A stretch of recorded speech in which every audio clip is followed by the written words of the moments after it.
ஹாய்ங்க. வீட்டில் வந்து வேலை சொல்லிட்டு இருந்தேன் அவர்கிட்ட. கொஞ்சம் வேலையை வீட்டு வேலைலாம் கொஞ்சம் பாருங்க, நான் வெளியில் போயிட்டு வரேன்னு சொல்லியிருந்தேன். அவர் என்னென்ன பண்ணி வச்சிருக்காருன்னு பார்க்கலாம். கொஞ்சம் வேலை விட்டுட்டு போனேன், அவர் எல்லாம் செஞ்சு வச்சிருந்தாரு. நான் கொஞ்சம் ஃப்ரீ. இப்போ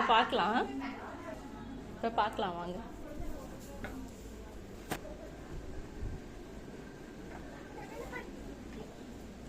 என்னால வீட்டுல வேலை சொல்லிட்டு எழுத்து போத்துட்டு படுத்திருக்கீங்க.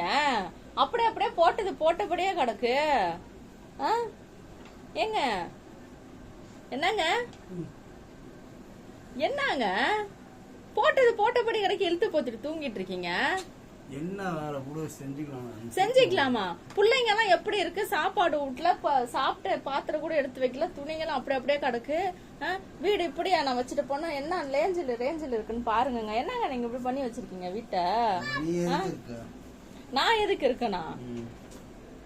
நான் கடைக்கு போயிட்டு வரேன் தானே சொல்லிட்டு போனா. போடியா? என்னங்க இப்படி வச்சிருக்கீங்க வீட்டை? இங்க பாருங்க, வீடு எப்படி இருக்கு பாருங்க. சுத்தமா இருக்கா? இதான் சுத்தமா இருக்கா? அங்க பாருங்க, போட்டது போட்டபடியே கிடக்குங்க. இதுக்கு மேல சுத்தம் யாரும் பண்ண மாட்டாங்களா? மோசம் போயிட்டனே. இவரு நல்லா நீட்டா வீடை எடுத்து வச்சிருப்பாரு, நம்ம சாப்பிட்டுட்டு தூங்கலாம்னு நினைச்சு வந்தனே. கடைசியில எனக்கு டபுள் வேலை வச்சுட்டாருங்க.